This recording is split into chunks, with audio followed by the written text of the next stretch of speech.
Olá, tudo bem? Muito bom estar aqui com você mais uma vez, recapitulando, a lição de um novo trimestre que se iniciou na semana passada.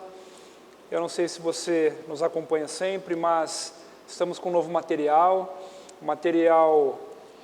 para o trimestre de abril, maio e junho, chamado Alusões, Imagens e Símbolos, e como estudar a profecia bíblica. Nós, nesse momento, estaremos aqui estudando a lição de número 2, mas antes disso gostaria que o Senhor Deus abençoasse a você, a sua família, que você cada vez mais possa estudar e aprender a palavra de Deus. Para quem não me conhece, eu me chamo Alan, pertenço à Igreja Adventista do Sétimo Dia Central de Catanduva, E estou aqui com dois amigos e irmãos, e eu gostaria que eles se apresentassem. Meu nome é Caio, para quem não me conhece também, recém-batizado há coisa de menos de 2 anos. É muito gostoso sempre poder estudar com vocês, meus amigos, o Alan, o Rogério, meu padrinho. Bom, já vou aqui também me apresentando então. Meu nome é Rogério, Sou membro aqui da Igreja Central de Catanduva desde 1994, desde o dia 22 de outubro de 1994, E estamos juntos aqui para juntos então estudar mais uma vez aí a palavra de Deus. Para mim é um privilégio poder estar com vocês dois aí também, profundos conhecedores da palavra de Deus aí, e eu tenho certeza que assim como eu aqui, você aí também tem muito a aprender aí com esses nossos irmãos aqui. Muito bem, eu digo mesmo, muito bom estar aqui com o Caio, com o Rogério também. Tenho certeza que pelo Santo e Bom Espírito teremos um bom estudo da lição dessa semana. Amém. Antes disso, eu farei uma breve oração e peço que você, em atitude de reverência, aonde você estiver, feche os seus olhos e vamos falar com Deus. Eterno e bom Deus, mais uma vez na sua presença, mais uma vez com a sua palavra aberta, pedimos ao Pai a lucidez, o discernimento que só o Seu Espírito pode nos dar. Conduza esse estudo, abençoe o Caio, o Rogério e a mim, e aquele que está também nos acompanhando, Senhor, buscando mais da Sua palavra, que aquele que tem fome, sede, tenham a saciedade que só o Senhor Deus pode dar. É o que eu peço e agradeço por Jesus. Amém, Senhor. Amém. Bom, como eu disse há pouco, estamos começando um novo material, um novo trimestre. Se você tem o desejo de obter esse material, você pode entrar em contato conosco também. E estamos aqui com os amigos e irmãos para juntos estudarmos a lição de número 2, o fundamento de Gênesis. Eu gostaria, se você puder, de abrir a palavra de Deus em Isaías, capítulo 40, verso 8. E diz assim: seca-se a erva, caem as flores, mas a palavra do nosso Deus permanece eternamente. Ou seja, tudo pode acontecer, tudo pode ser abalado, tudo pode ser mudado, com exceção da palavra de Deus que permanece eternamente. Nós estamos estudando uma lição em que o objetivo é nos ensinar a compreender melhor a palavra de Deus.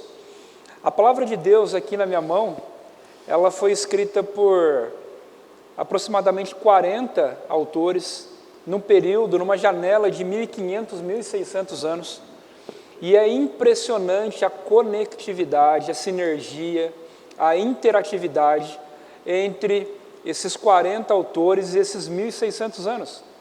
Nós podemos chegar à conclusão apenas que alguém maior, superior, inspirou esses homens. E a Bíblia fala, lá em 2 Timóteo, em 1 Pedro também capítulo 2, que nenhuma profecia foi dada por vontade humana, e toda a Escritura ela foi inspirada por Deus. Nós vamos aprender nessa lição e no trimestre que Cristo é o centro de toda a Escritura. E o foco aqui nesse estudo, de número 2, com o tema O Fundamento de Gênesis, é nós entendermos algo muito curioso que a maioria das pessoas não sabe. A Bíblia, ela se conecta de tal maneira, e o foco da lição aqui, né, dessa semana, é mostrar que Apocalipse, né, como um livro selado, ele tem a chave no livro de Gênesis. Então nós vamos falar aqui um pouco sobre a base, né, o fundamento, que é o primeiro livro da Bíblia, Gênesis, tendo toda uma relação, né, com o último livro da Bíblia. Eu gostaria que o Caio, aqui nessa parte introdutória, pincelasse algo sobre a sabedoria de Deus, né, em relação a esse livro sagrado que é a Palavra de Deus. Eu assisti outro dia eles falarem que a Bíblia é um grande quebra-cabeças e que Deus espera que nós consigamos unir essas informações para um preparo objetivando a nossa ida ao reino de Deus, né, a eternidade. A ilustração dessa semana fala exatamente isso que você mencionou, Alan. Não sei se o nosso espectador aí da internet vai poder ver, mas nós temos um livro aberto, que é a Bíblia, e a chave, a grande chave, né, é o Apocalipse, para que a gente consiga entender o Antigo Testamento como um todo. Eu costumo dizer, quando a gente passa a lição da escola sabatina na igreja, é que nunca ninguém, nenhum ateu conseguiu achar uma contradição que fosse na Bíblia.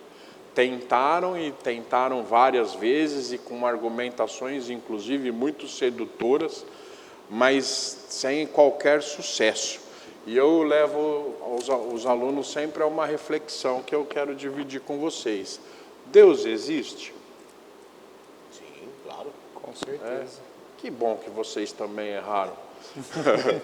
Deus, Ele é. Ele é, tá. Quem existe somos nós. Deus é o grande eu sou.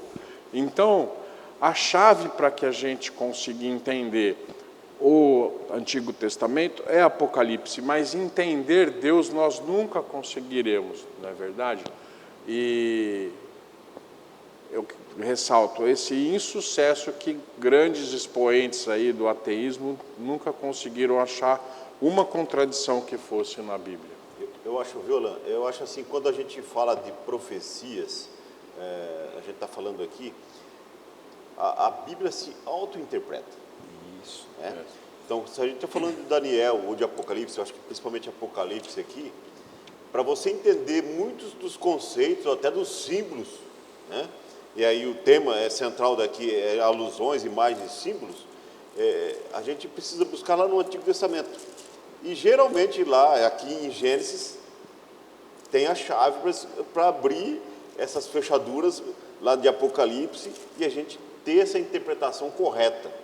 Porque a interpretação muitos têm, mas segundo o que a Bíblia está querendo dizer, aí poucos têm. Tá? Então isso faz toda a diferença na hora de estudarmos a Palavra de Deus. E é por isso que a gente precisa ir, quando a gente vai se aprofundar no estudo, com humildade e pedindo a bênção do Espírito Santo. Foi aqui, por isso a oração inicial aqui, toda vez que vamos estudar a Bíblia, é pedir auxílio do Espírito Santo. Nada melhor do que ele que inspirou esses homens santos a escreverem, como o Alan, 40 autores, mais ou menos 1.500, 1.600 anos. Ele que inspirou, ele vai nos revelar, nos ajudar a entender agora, nos iluminar, né? Muito bem, Rogério, muito bem, Caio também, né? Muito bem pontuado. Nós não precisamos buscar interpretações. Aquele que inspirou homens santos para falarem da parte de Deus, ele deu na sua própria palavra a interpretação. Então, a lição ela se concentra aqui muito em Gênesis e Apocalipse, apesar que existem algumas outras interações também, mas toda a Bíblia ela se completa. Parece que os 40 autores fizeram algumas reuniões, combinaram, tamanha é a precisão da palavra. E talvez os 40 combinando não seria tão perfeito como é assim.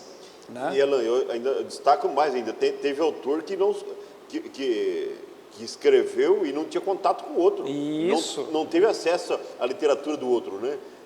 É pelo Espírito Santo, não tem jeito, não tem como Nós estamos falar. falando aqui de Moisés em Gênesis, 1.600 anos, né? E João escrevendo Apocalipse na nossa era, né? Então, aí a gente vê um pouco de quem é o nosso Deus. E você tocou num ponto importante, Rogério, né? Deus, ele não busca advogados, Deus, ele não busca intérpretes, né? João 1,9 diz, e sereis minhas testemunhas ao receberem o que? O Espírito Santo. Então ele busca o que? Aqueles que creem, para que o caráter dele seja demonstrado, né? Sendo testemunha dele, não interpretando nada. Para as pessoas que damos estudos, para os meus filhos eu digo, não olhe para mim, não olhe para um líder de igreja, para um pastor, para quem for, mas você tem que conhecer por si a palavra de Deus, né? Então aí você que está nos assistindo também, por isso que é importante o que está aqui na minha mão, o que você está vendo aí, espero que você tenha aí também na sua casa, esteja com ela aberta também, né? É comparado a um campo em que é necessário que lavrar esse campo para encontrar as gemas de ouro, o tesouro, né? E Deus, ele escolheu, né, colocar essa riqueza espalhado por todos esses versos e capítulos da Bíblia, né? Um pouco aqui, um pouco ali, né? E assim nós vamos o quê? Transitando por toda a palavra de Deus. Muito bem, você que tem a lição, nós vamos agora aqui para a lição de domingo, né? O princípio da primeira menção. E eu passo aqui para o Rogério, né? O Rogério comentar aqui para nós, rapidamente, qual que é a importância, né, dessa parte introdutória de Gênesis, para a gente entender toda a Bíblia, né, nessa roupagem da cosmovisão do grande conflito, fazendo um link, né, com o final de tudo isso com o Apocalipse. Rogério.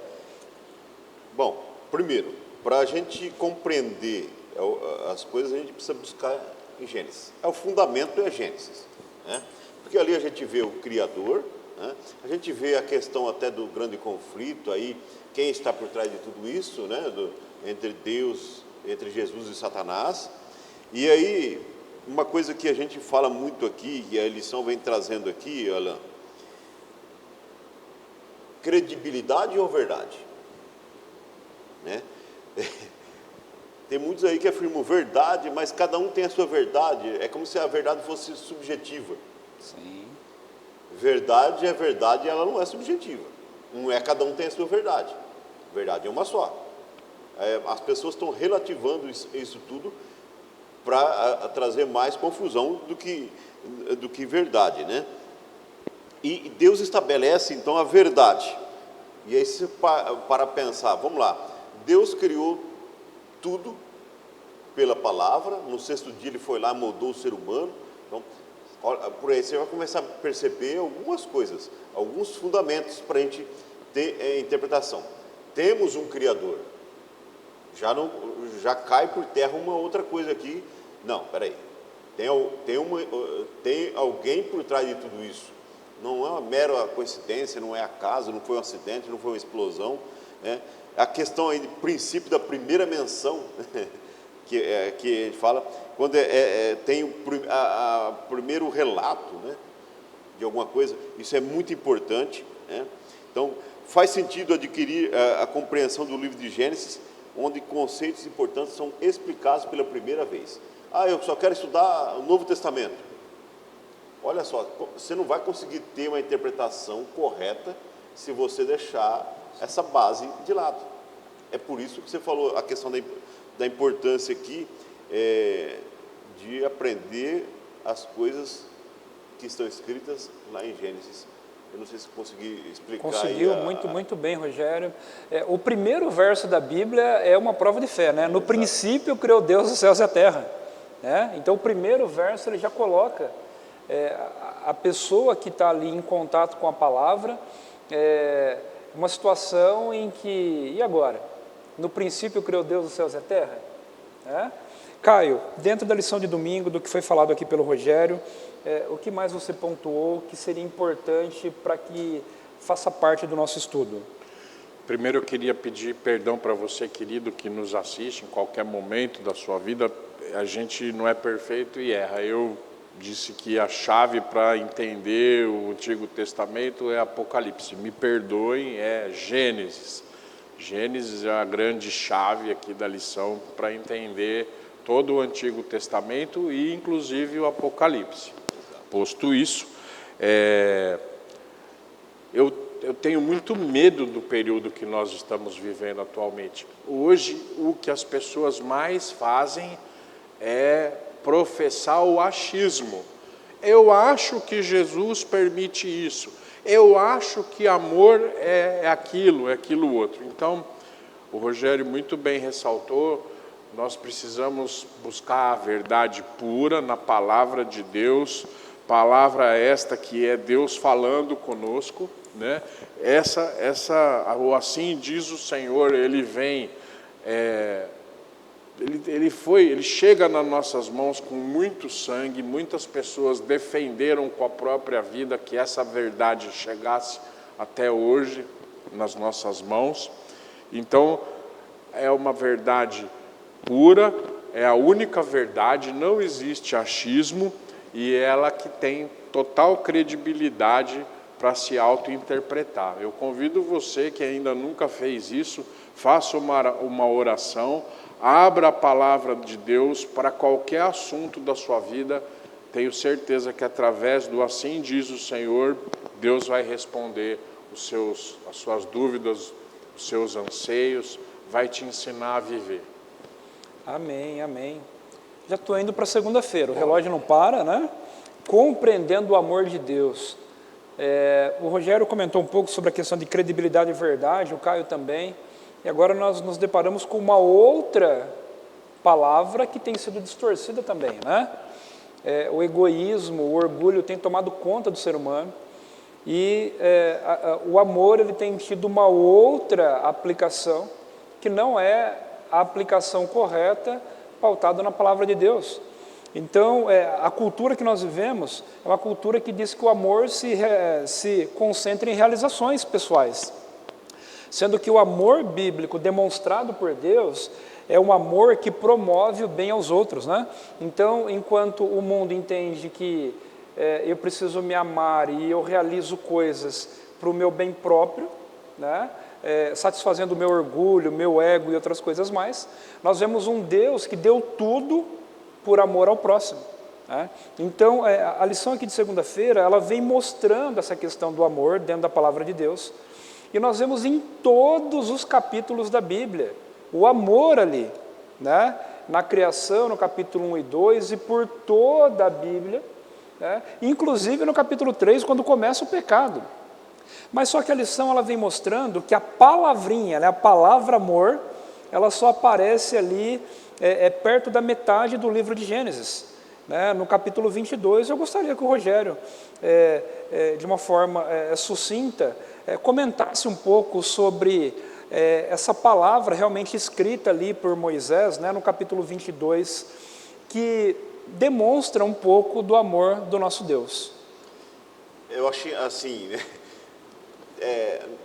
Foi mencionado aí capítulo 22, mas você vê que o amor já estava implícito, né? Uhum. Já desde o início, quando Deus começa a criar todas as coisas. E aí, Alan, você falou a questão do amor de Deus. É um amor que se sacrifica, né? Você pegar Gênesis 3 ali, a hora que já temos a solução. Eu resolvo, né? Exatamente. Ele traz para si esse problema, né? Então, mas aí a questão amor, né? Eu acho que a gente tem uma distorção tão grande do que é o amor hoje. O amor, na verdade, quando a gente pensa em amor hoje aqui, as pessoas pensam em ser feliz, em ter sucesso, sei lá, em ser alguém. Esquece que o amor, na verdade, é uma entrega, né? Então, você vê a questão de amor aqui. Eu preciso pegar aqui o texto aqui, Gênesis 22, 2, né? Gênesis 22, 2, é isso? Gênesis 22.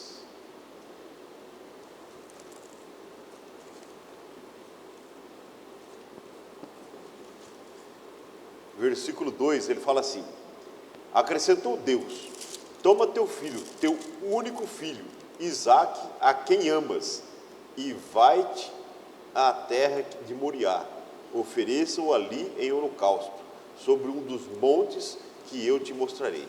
Olha só, quando fala de amor aqui, a primeira menção aqui de amor, está falando de um sacrifício. Está falando de Deus pedindo para que Abraão fosse lá oferecer Isaque em sacrifício. Que amor é esse?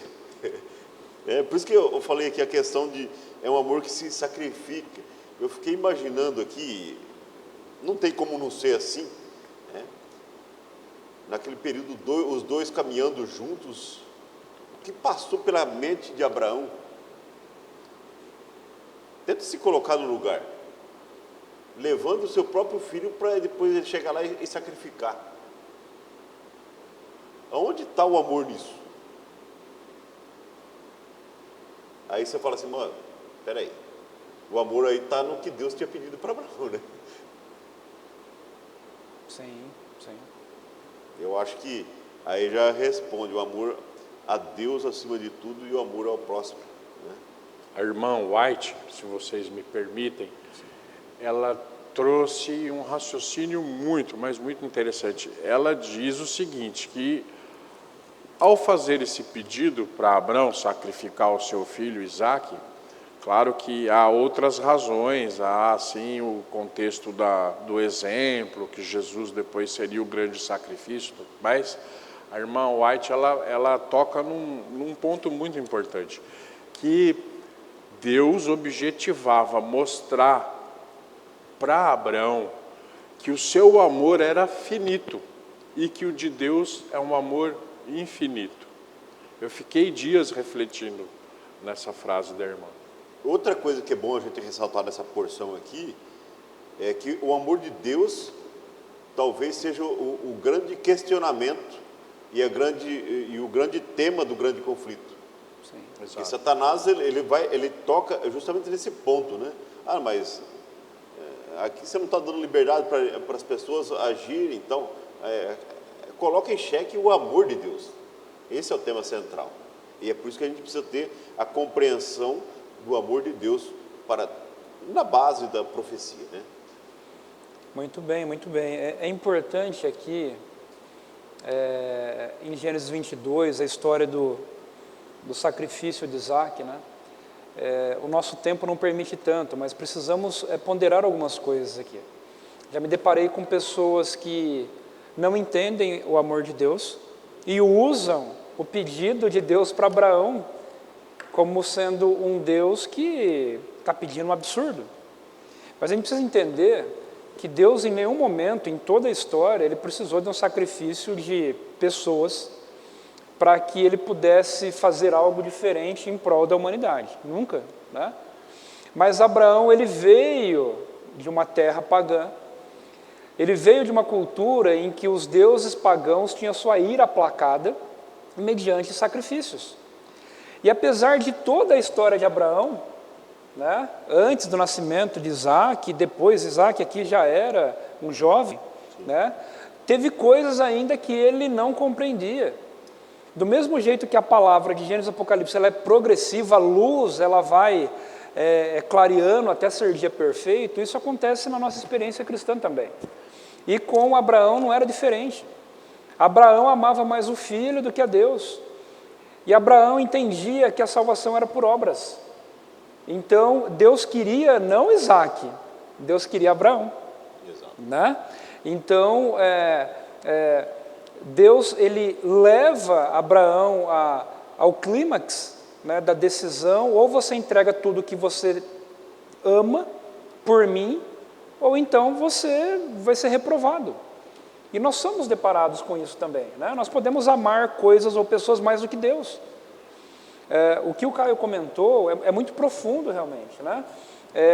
Toda a história bíblica, ela tem ali sombras ou paralelos com a vida de Cristo. A história de José, a história de Moisés, a história de Abraão também, a história de Isaque, né? Então aqui nós vemos o quê? Nós vemos um pai levando o filho para sacrifício. A gente não consegue imaginar a dor de Abraão, que era finita, né? Nós não conseguimos também imaginar a dor do pai quando Cristo foi submetido à morte de cruz. Isaac, ele não morreu, né? Apareceu ali para o holocausto, né? Um animal, um carneiro, né? Mostrando para Abraão que pensava que precisava oferecer algo para aplacar ou para merecer, né? Mas não foi Abraão que solucionou, foi Deus que colocou o carneiro ali. Então a graça é isso, eu não faço, Deus ele providencia. Então o que eu tenho que fazer? Eu tenho que crer e obedecer, né? A lição de segunda, ela tem tudo a ver com a lição de terça-feira, né? Então Isaac, nesse contexto todo, ele pergunta para Abraão: pai, onde é que está o cordeiro? Né? Interessante que Isaac em nenhum momento fugiu. Provavelmente Isaac entendeu o que estava acontecendo. Abraão, ele, com o coração contrito, angustiado, ele cria que se Deus vai fazer isso, e a promessa é que eu serei pai de uma grande nação, e esse é o filho da promessa, que aquele que está pedindo vai ressuscitar o meu filho, né? Então todo esse contexto, no comecinho da Bíblia, né, nós entendemos melhor aonde? No Evangelho, onde nós temos ali o quê? O sacrifício literal do Filho de Deus. O verdadeiro sacrifício. O verdadeiro sacrifício. Caio, dentro de tudo isso que nós falamos aqui, o que você gostaria de salientar na lição de terça-feira? Sexta de terça? Terça-feira. Onde está o cordeiro? Vocês já falaram tudo. A única coisa aqui que eu gostaria de pontuar novamente é que Deus, na sua onisciência, ele sabia que ele não iria até o fim. Ele sabia que não haveria necessidade de Abraão sacrificar o filho, mas o que ele queria era ver a obediência, porque a falta da obediência foi o que causou o início do grande conflito. Qual é a diferença da nossa fé para a fé satânica? É a obediência. Os satanistas, eles até têm fé em alguma coisa, conhecem a Bíblia com perfeição, porém não obedecem nada. Eles não querem saber de obedecer o governo soberano de Deus. Eu acho que é bom a gente destacar aí também, onde está o cordeiro. Isso aqui já era uma profecia messiânica, né? Do cordeiro substituindo quem de verdade merecia morrer, né? No caso ali, Isaac, não é que Isaac merecia morrer, né? Ele representava Cristo, né? Isso, exatamente, né? Então, por quê? Quem merece morrer é um pecador. O pecador merece. Aí Jesus, e aí entra um detalhe, né? Se eu for parar para pensar, o cordeiro ali era inocente, o carneiro que apareceu, né? Era inocente, que culpa que ele tinha? Não tinha nada a ver com a história, né? E agora, de novo, vamos trazer lá para o Evangelho. Que culpa que Jesus tinha? Mas ele preferiu, aí entra a questão do amor agora, né? Mostrar o verdadeiro caráter de Deus, que é amor. Ele vem para morrer por cada um de nós e morrer por você também, né? Isso é maravilhoso, porque você tem a oportunidade agora de ter uma nova vida, uma segunda chance. Você estava condenado, você aceita Jesus, você é justificado, e aí você tem a oportunidade agora de salvação, né? Eu sei que estou indo um pouco além aqui, mas isso aqui. Eu acho que já entendo assim, daqui no sacrifício aqui do carneiro no lugar de Isaac, eu entendo já mostrando o que Jesus ia fazer, né? Que seria um grande substituto. Exatamente. Carneiro nesse contexto, e Jesus que viria para ser o grande substituto de nós, né? É por isso que entra a parte de você ler a Bíblia e estudar a Bíblia no todo. Sim. Se ficar só com uma parte, você não entende a outra. Isso. Então, não é só um texto, você tem que ler de maneira completa. E aí vai entrar um pouco aqui, um pouco ali, né? Isso é muito importante, porque nós temos muitos amigos, irmãos que nos acompanham, que aprenderam que uma parte da Bíblia ela não tem mais significado. Agora, eu não consigo entender o Evangelho, eu não consigo entender as cartas de Paulo, eu não consigo entender o Apocalipse se eu não tiver a base que é o Antigo Testamento todo. Mas como o Caio disse aqui, né, a chave para o Apocalipse, que é o tema aqui da lição que nós estamos recapitulando, né, a chave para abrir essa porta é Gênesis. Né? Agora, olha só que interessante. Isaac, ele pergunta, pai, onde é que está o cordeiro? Eu não sei quantos anos, 2000 anos depois, João Batista vê Cristo chegando e ele fala, esse é o Cordeiro de Deus que tira o pecado do mundo. Eu costumo dizer para os meus filhos, eu também, a gente é muito imediatista, enfim. Né? As coisas de Deus, elas são mais demoradas. Nós precisamos persistir, perseverar, ter esperança e saber em quem conhecemos. Mas quando Deus ele desenvolve e faz, são coisas que permanecem e que são para a eternidade. Né? As coisas do diabo são coisas rápidas, superficiais, prazerosas no primeiro momento, mas que destroem. E a gente vê isso, inclusive, na construção da mensagem de salvação. Né? Tudo bem que Isaac viu um carneiro ali e resolveu, mas para nós que olhamos o grande conflito, e para nós que olhamos, né, eles viram um animal que não tinha nada a ver com a história e que foi sacrificado. Nós vemos o Filho de Deus entregando a vida e dizendo está consumado. Né? E essa grande vitória ela vai acontecer 2000 anos depois, talvez, né, com o retorno de Cristo, né, dando fim a toda essa história de maldade. Né? Então, olha como a Bíblia ela se complementa. Nós podemos olhar João capítulo 1, João Batista falando, mas nós precisamos entender o Cordeiro em Gênesis, e também aqui a lição ela vai trazer, a gente não tem tanto tempo, mas você pode estudar aí Apocalipse capítulo 5. Sim. O Cordeiro, né, é o único digno de abrir, né, os eventos finais da história desse mundo. Então a gente vai, transita, volta, não tem um capítulo ou um trecho da Bíblia que fala tudo sobre graça, tudo sobre amor, tudo sobre pecado, tudo sobre... Não, né, você tem que transitar em toda a palavra de Deus. É maravilhoso isso, né, cara? Então eu acabei de aprender com esses dois grandes professores que a resposta de onde está o Cordeiro vem sendo respondida ao longo de toda a Bíblia, né? Exatamente. Assim, é o que o Rogério falou também, né? No decorrer da história de pecado, cada vez mais a gente foi aprendendo quem é Deus e a sua missão e quem é o diabo e a sua missão. Né? Um fazendo de tudo para salvar e o outro fazendo de tudo para nos perder. Né? Um ponto importante aqui também, né? Abraão não leva um cordeiro, Isaac pergunta do cordeiro, João Batista fala, ó, eis o cordeiro de Deus, mas aquele dia apareceu um carneiro. Apareceu um carneiro. Né? Nada na Bíblia, você que nos acompanha, nada na Bíblia está ali por acaso. É impressionante a palavra de Deus. Né? E aí apareceu um carneiro em Gênesis 22, aonde aparece na Bíblia carneiro de novo? Em Levíticos 16, na história do santuário, no dia da expiação, quando tudo acaba, Caio. Né?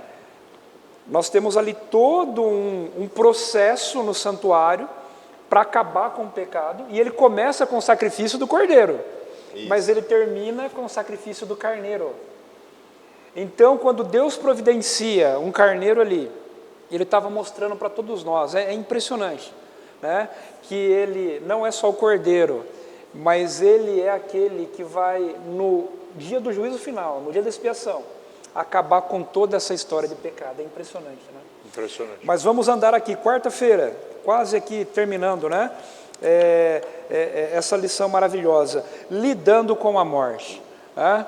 Então nós temos aqui o primeiro homicídio, nós temos aqui a confirmação que o pecado é transgressão da lei e o salário do pecado é a morte. Né? Só que nós vemos aqui também nessa história que, apesar de ser pecador, né, Abel, mas ele morreu de uma forma injusta, né? Então, a lição aqui de quarta, ela vem trazendo essa consequência do pecado, Caio, né? Tendo ali Adão e Eva, que tomaram decisões erradas, vendo dentro do seu lar a consequência do pecado. Bom, desculpa, você se direcionou para o Caio. Vamos lá, por favor. Essa questão da morte, a morte é uma intrusa, né? Ela não deveria existir. Sim. Não foi feito para ter isso daí. Quando nós fomos casados, não era para ter a vida. E aí até a lição fala que alguns dizem que a morte é simplesmente parte da vida. Sim. Não, nunca foi plano de Deus isso, né? Então, infelizmente, a gente tem que lidar com a morte hoje porque entrou o pecado, como você já disse lá, por escolhas erradas, pela questão da desobediência. Então, a morte agora passou a fazer parte desse nosso mundo aqui, como destruição da vida, como intrusa. E realmente vai explicar, a gente vai conseguir entender por que Cristo veio para morrer. Sim. E assim, Rogério, dentro desse contexto familiar e de Gênesis 4, nessa tristeza, nós vemos ali Abel justo dentro do mesmo jeito que o Caio falou, da visão, da percepção de Abraão finito com Deus infinito, né? A sua devida proporção. A gente também pode olhar Abel sendo morto por um ímpio, e aí tem um paralelo, Caio, né? De Abel com Cristo. Sim. Ele sendo morto por ímpios. O que a gente pode entender nisso? Lembrando que a gente está em Gênesis 4 e eu já estou jogando aqui a bola para você, levando para o Evangelho, né? Cristo inocente, né? Sendo morto por um ímpio também, né? Então, o que a gente pode entender nesses paralelos? Nós adventistas, nós temos uma percepção bem diferente das outras tradições religiosas do que vem a ser a morte. Não vamos tecer grandes comentários a esse respeito, é tema para uma outra oportunidade, mas nós acreditamos que a morte é um estado de sono, né, inconsciente. Nós acreditamos que a morte é uma grande esperança e não um descer à sepultura em si apenas, e principalmente que Jesus Cristo tem a chave da sepultura. Então, para nós adventistas, o sono da morte, que todas as vezes que a Bíblia menciona a morte, ela usa sono, dormir, descansar. Jesus tem a grande chave da sepultura. Jesus tem a chave da morte. Quem crer em Jesus, ainda que morra, viverá, né? Muito bem, Caio. Nós vemos aqui a morte de um justo por injustos. O Rogério comentou do cordeiro que não tinha nada a ver com a história, mas pagava o preço. E você tocou num ponto, né? A consequência disso, né? A gente escuta muito por aí, para tudo a gente dá jeito, menos para a morte. Mas Cristo, ele deu jeito até para a morte. Louvado seja Deus. Essa é a nossa grande esperança, né? É um grande consolo. Desculpa. Quinta-feira, aqui caminhando aí para os minutos finais, né?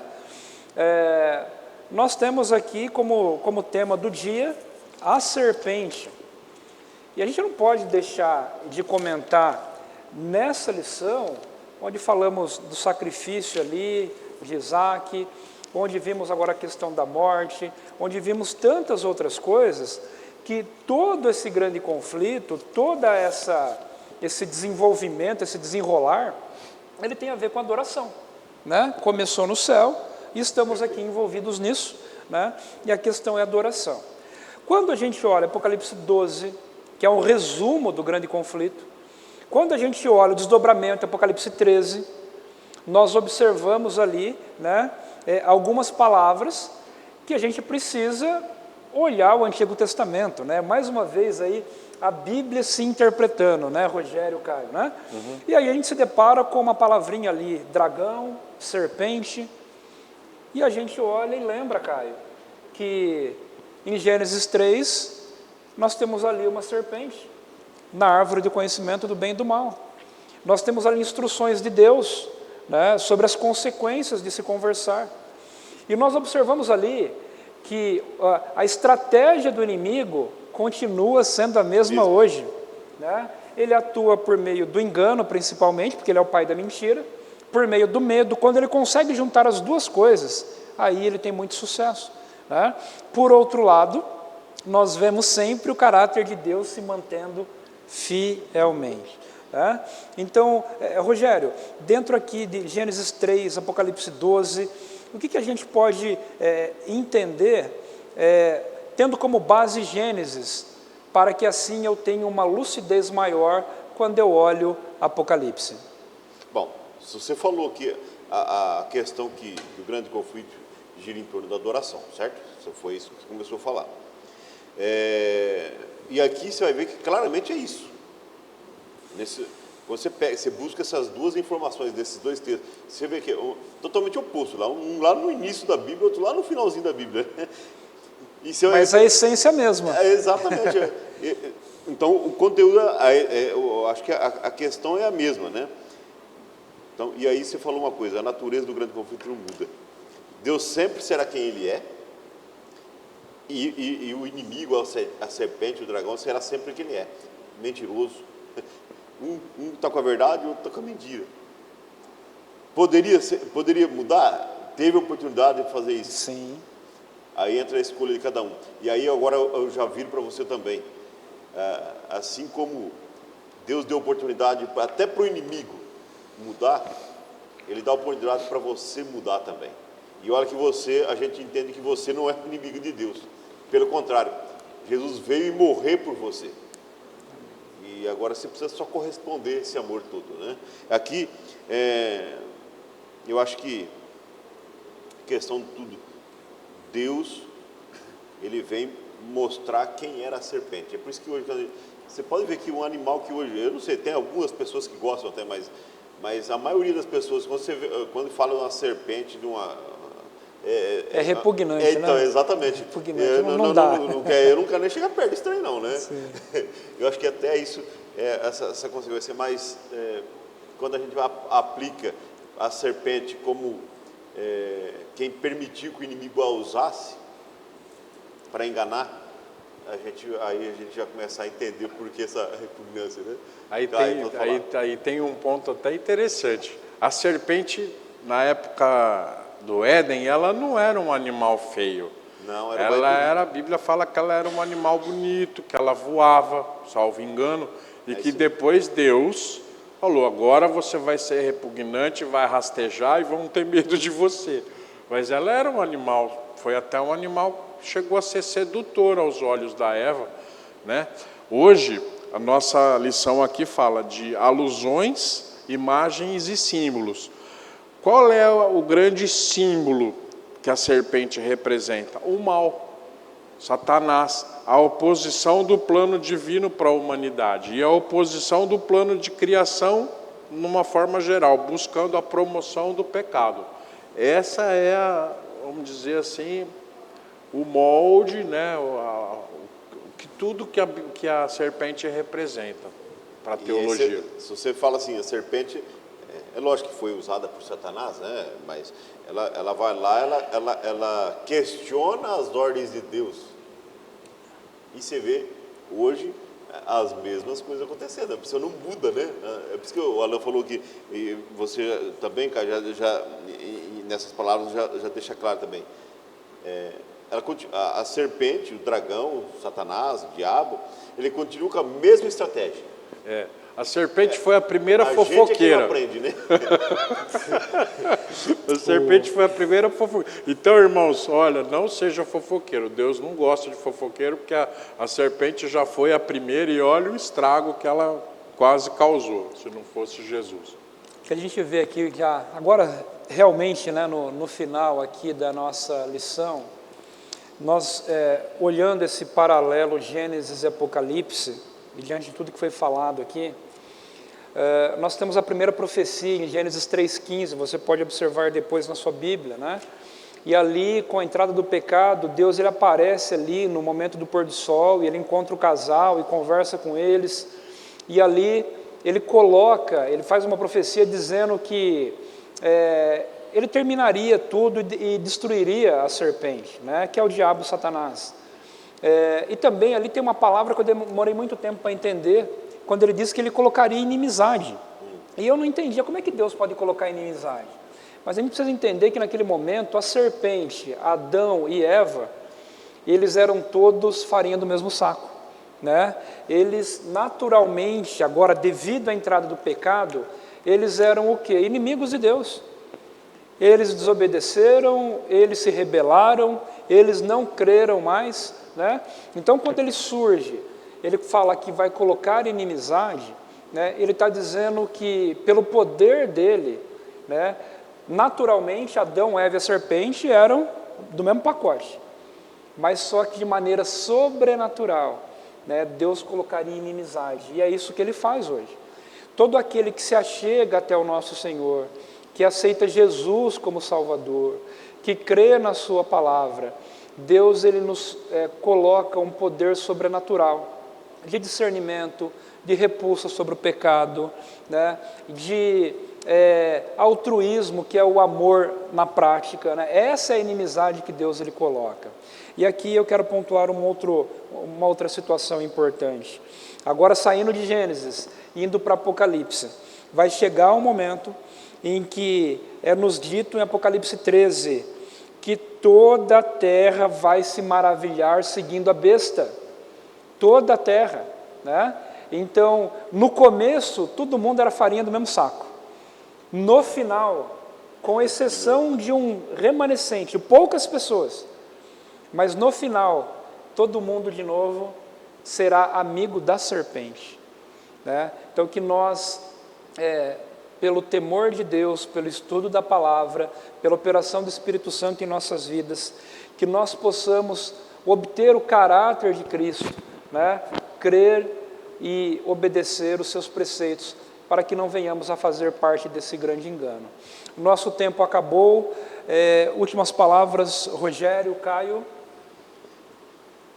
Meu apelo aqui a você, após estudarmos esses poucos minutos que tivemos aqui, que você entenda, como o Alan falou aqui, que você não seja parte desse todo mundo, mas que você entenda e aceite Jesus como seu Salvador, para fazer toda a diferença, e você deixe de ser amigo da serpente para ser amigo de Deus.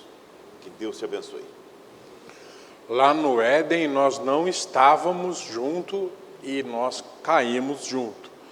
No Calvário também nós não estávamos junto, mas nós herdamos a salvação através de Jesus. Aceite isso, querido. Vamos para a eternidade, todo mundo junto, em nome de Jesus. Deus te abençoe. Amém. Para finalizar, queria deixar claro, né? Deus ele não muda, Ele é amor em essência, em caráter, Ele é santo, justo e bom, e a sua palavra permanece eternamente. Que Deus te abençoe, que você tenha um bom dia, uma boa semana, e que você possa nos acompanhar, não só na próxima lição de número 3, mas durante todo esse trimestre, e que Ele derrame as suas bênçãos sobre você e sobre o seu lar. Um forte abraço e até a próxima.